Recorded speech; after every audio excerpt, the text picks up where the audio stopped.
Okay, I'm going to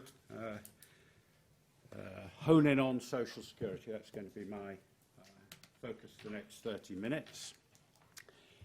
Let's see if this works as I hope it will. Probably won't. No, it won't. Where are we? Yes, okay. Well, I've said it in my sort of first substantive slide, sorry, Brexit. I'm going to just sort of very briefly sort of say what the role social security played in Brexit, because it played a central role. And I'm going to look at what's been agreed so far in the withdrawal agreement as regards social security, and then should there be a no deal or the withdrawal agreement doesn't survive, I'm going to look at possible scenarios for social security in the future. Let's make sure I'm on top of this. Right, okay. Okay, as we know, 23rd June 2016, the UK voted by a very narrow margin, 51.9%, 48.1%, to leave the EU. The UK has no tradition of referenda. There's been, I think, two national referendum before this one. The first one, 1975, on membership of the EU, which the UK overwhelmingly voted to retain, having just joined the year before, and one on our electoral system, which maintained the status quo. The point here is there was no fail-safe, no threshold built in, no two-thirds majority to make fundamental constitutional change. Simple majority, very small majority. Arguably, if the weather had been different in London that day, which voted overwhelmingly to remain, it hadn't been raining torrentially and polling stations flooded out, and people having to go to other venues, perhaps the UK would have voted to remain by a very narrow majority, who knows. However, I'm going to get this right in a minute. Yeah. However,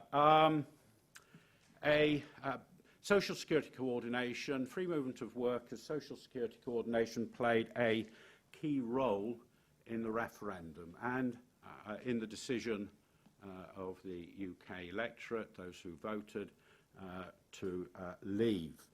For example, some 8 months or so before the referendum, October 2015, the national opinion poll found that over half, in fact 58% of respondents thought there should be further restrictions on free movement of people.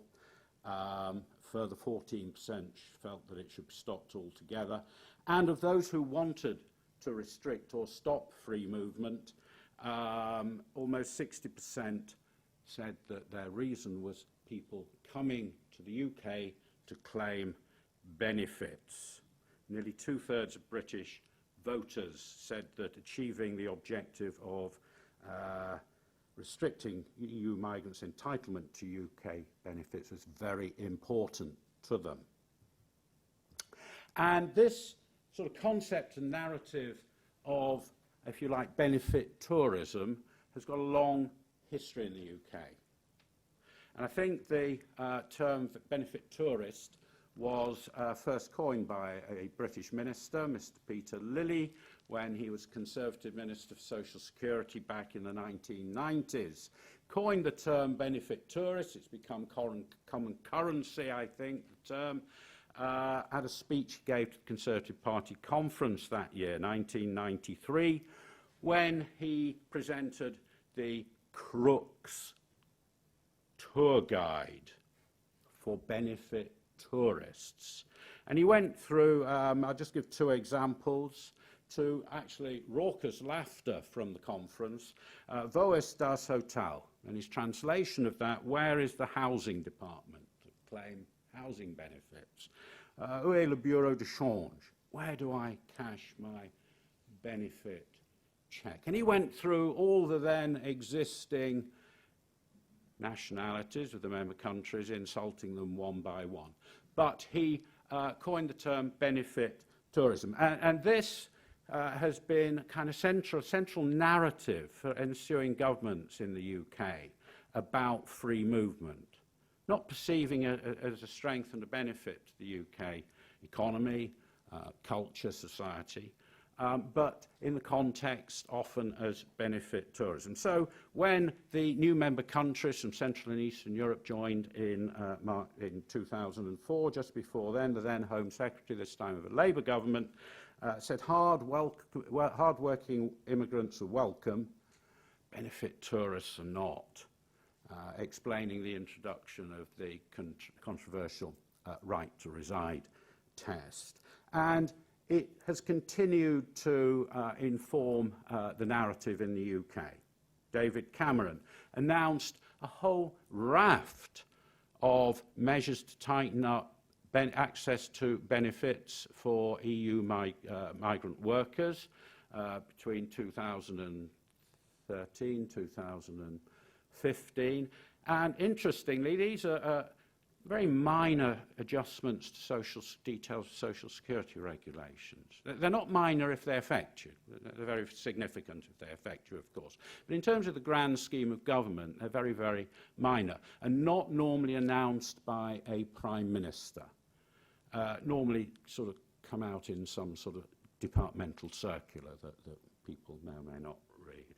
But the Prime Minister announced these all himself, and he said the intention of government is to tighten up our EEA migration rules to ensure our welfare system is not taken advantage of.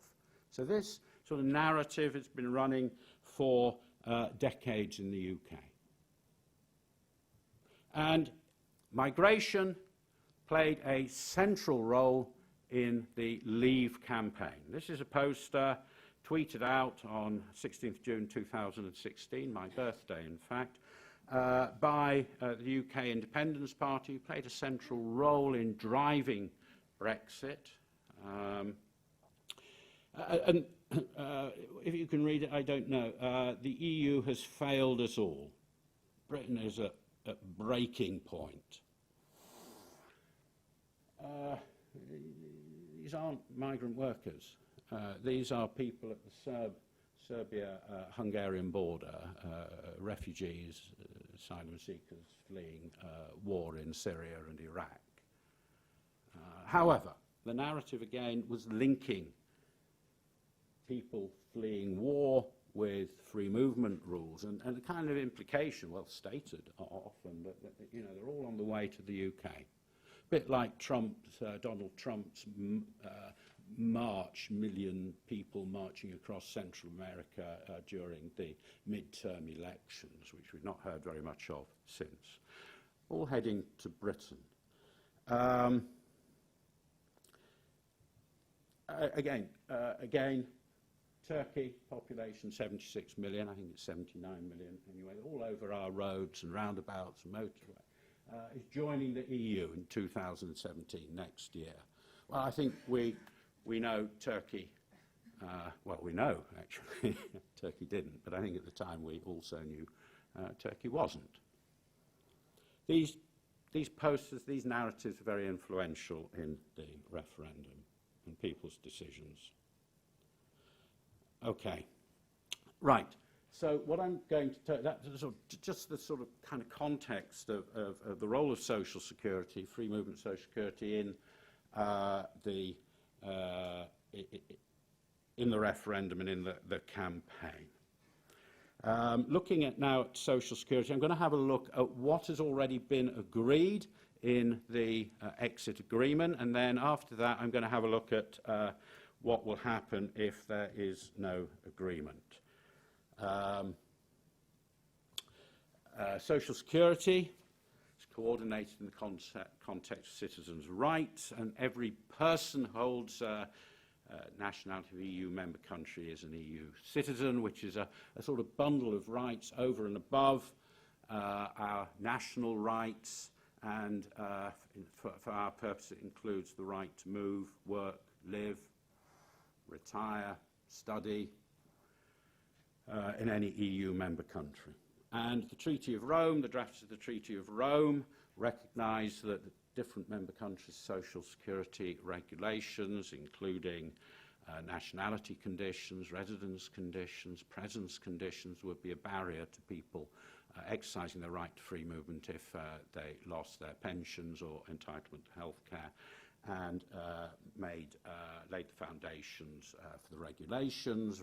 Originally, Regulation 3 of 58 and 4 of 59, then 1408 of 71, it's called Administrative Regulation, and now Regulation 883 and 987 to coordinate social security in the context of free movement.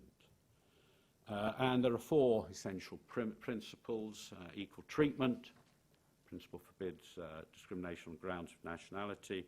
There are rules to determine which country is responsible for collecting contributions, determining entitlement, paying benefits. Periods of insurance, residence, employment are aggregated in different member countries and added together to establish an entitlement to a benefit or pension. And some benefits, and these are mainly long-term benefits, can be exported anywhere in the EU. Okay, after a hiatus of 9 months, almost a year, 9 months, 29th of March 2017, the UK invoked Article 50 of the treaty, inserted by the Lisbon Treaty, setting out the terms and procedures, protocols, etc., for leaving the EU, which nobody's done. So there's no roadmap, there's no guide. And that triggered a 2-year negotiating window that should have ended on 29th of March this year. Negotiations divided into 2 phases. The first, the simple phase, the exit arrangements, financial settlement, question of the Irish border and establishing citizens' rights, and then moving to phase 2, which is the post-Brexit relationship. And after 6 rounds of negotiations, the European Council decided or confirmed that the negotiations had proceeded sufficiently to move to phase 2 in December 2016. In reality, we're still stuck in phase 1, and the sticking point is the Irish border. But the element here of the 3 elements I'm going to look at, citizens' rights, can include the right to social security coordination. And the withdrawal agreement of 14th of November 2018, going to have a look at the elements that provide for social security. Now there's also a 26-page political declaration on the future arrangements attached to it. So this was concluded 14th November last year.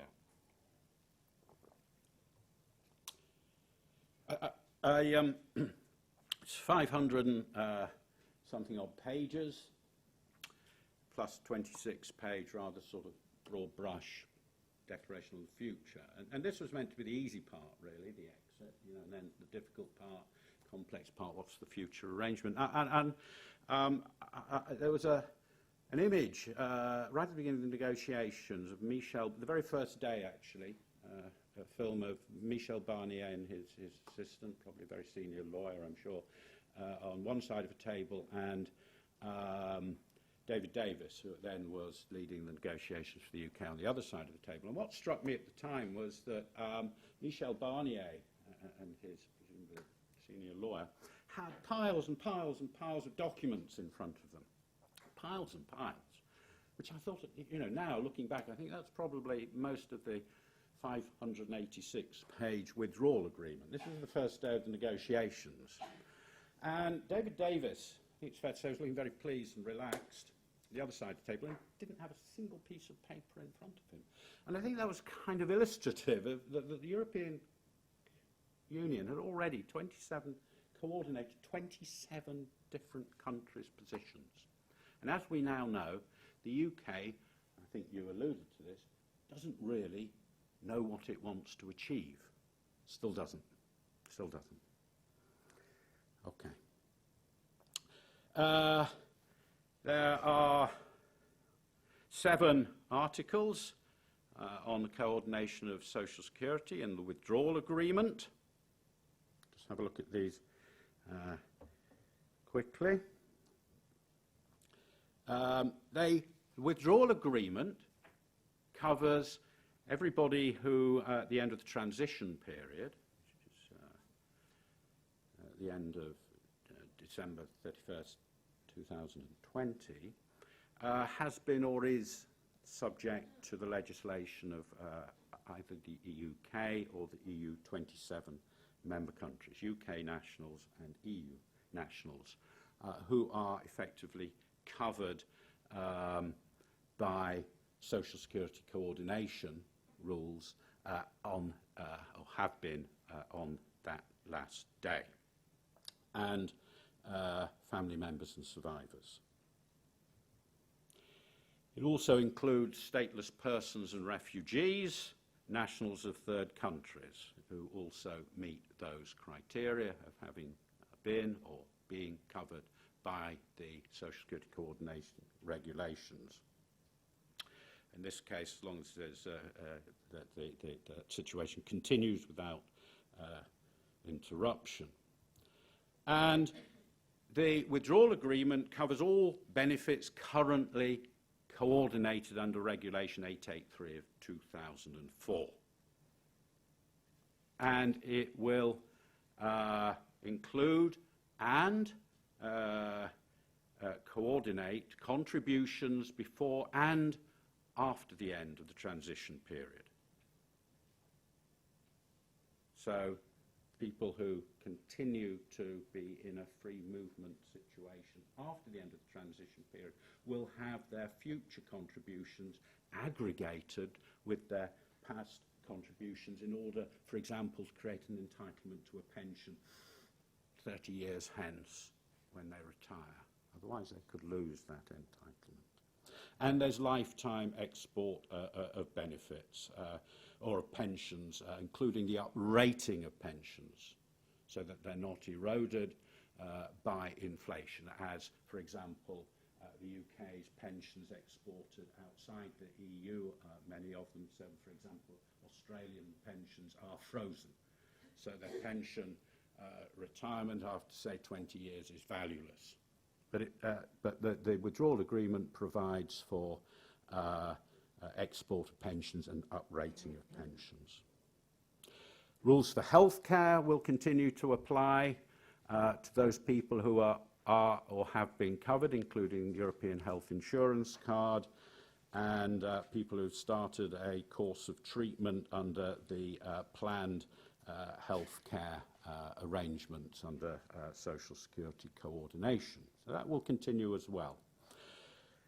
The UK will have observer status at the Administrative Commission and will continue to take part in the electronic exchange of Social Security information.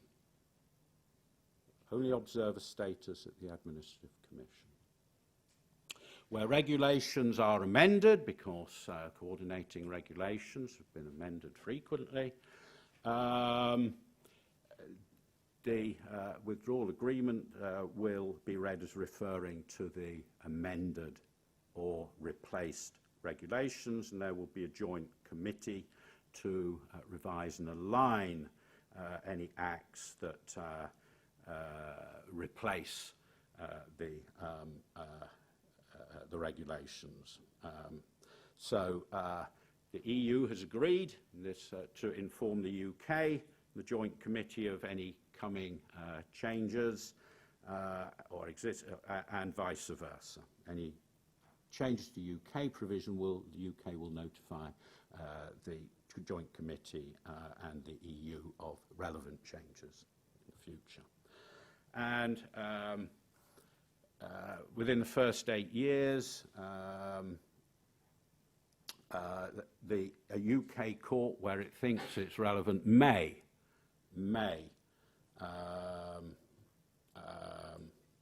request the Court of Justice to give a preliminary ruling on a question. May. Okay, however, nothing is agreed until everything is agreed. This was sort of in the preamble to the December draft, again in the March 2018 draft. Nothing is agreed until everything is agreed. And at the moment, nothing is agreed. There's been 3 rounds of votes. I won't go through but they've all been very heavily defeated. In fact, the first defeat, rejection of the withdrawal agreement, was by 230 votes, which is the largest defeat of any UK government in history in Parliament, the largest ever defeat. Normally, that would have brought instantaneous resignation of the government in the general election, a defeat on that scale. Well, normally, there's never been a defeat on that scale. But we're not living in normal times in the UK. So what might the future hold, finally? Last 5 or so minutes. The political declaration, 26 pages, so 586 or whatever pages of the withdrawal agreement, 26 pages about the future relationship. Chapter 10, mobility, section 10, part 10. And mobility, the political declaration about the future states that the UK has decided the principle of free movement of persons will no longer apply. So, key concern of the British government and the those who, as I said at the beginning, who voted to leave. No more free movement. There will be, of course, arrangements for people moving around. The final bullet point says the parties also agree to consider addressing social security coordination in the light of future movement of persons, but we don't know what those rules will be. So there's just a bullet point on the whole future of social security coordination. So, future scenarios. We just don't know at the moment. We don't know what is going on. I had a look at the news this morning just to make sure nothing fundamental had happened, that we'd not left overnight, that we'd not rescinded Article 50. It's perfectly plausible. The Prime Minister has been told she must go very soon, and her rivals in the Conservative Party cabinet are all now throwing their hats into the ring. Many of them hard leavers. But what scenarios could we have? Well, a sort of single market, join EFTA, become part of the European Economic Area, sort of so-called Norway model, or the Swiss model of 100 and something bilateral agreements. I think that's, I don't know what's likely or unlikely. The European Commission and the Council are on record of saying they wouldn't want to replicate this model because it's very complex, and it's very complex in the case of Switzerland. But a customs union, there's a lot of talk about that in the UK at the moment, negotiations between the government and the Labour Party, and sort of like Turkey. A bespoke agreement that Theresa May says we're not having anything that anybody else has got, we're having our own agreement, and hard Brexit. And the UK falls under WTO rules. All have different implications for social security. Norway and Swiss models, no change. The UK would remain within coordination provided under Regulation 883. However, bespoke customs union and hard Brexit would imply new social security arrangements between the UK and the EU. And there are 2 possibilities here. Despite Theresa May saying we're going to have something new that's never been done before, that's not going to be the case. One possibility is a series of bilateral agreements with member countries, and the other a multilateral agreement. Now, looking around, doing a little bit of sort of research and talking to people, and I guess, those working at this, very familiar with this, UK has bilateral agreements with the pre-2004 EU members, except Greece and Liechtenstein, and some of the post-2004 members. But these are largely redundant and been superseded by the coordinating regulations, although they're still in play for some of the UK's island territories. But you can't just sort of dust these off. These are simply not sufficient. They won't provide a basis for new arrangements. The protection they provide is variable and limited. And I think negotiating new agreements bilaterally, each of the member countries would look at what each other member country is getting and would want consistency. And if we examine these, which I have, they all cover for equal treatment, but that is not complete. Equal treatment, it applies differently to different people under different agreements. And they don't cover all benefits, they don't cover all contingencies, usually long-term benefits, pensions, but not the short-term benefits. And if we look at the more recent agreements concluded by the UK with third countries, they provide even more limited cover. The UK has been for some time reluctant to negotiate comprehensive bilateral social security agreements, and all the new ones, and I'm talking about the last 20-odd years here, only really cover provisions for coordinating contributions, not benefits. A problem here is, though, that negotiating bilateral agreements is very complex, and negotiations are typically very, very lengthy, and the UK doesn't have the capacity to do this. Simply doesn't have the capacity to negotiate bilateral agreements with 27 countries. And a significant limitation of bilateral agreements is, as the title, their name suggests, is that they coordinate the social security of two countries only. But increasingly, people are moving around the EU between, working in multiple countries, and then they would experience gaps in their social security and healthcare coverage, and those gaps would those bilateral agreements would need to be coordinated, and that would be where we came in with Regulation 3, 1958, 401 bilateral agreements, mostly, in the world, nearly all between then EEC member countries, coordinated. So we find ourselves repeating the story. So that leaves the final scenario and possibility of negotiating a single agreement with the EU.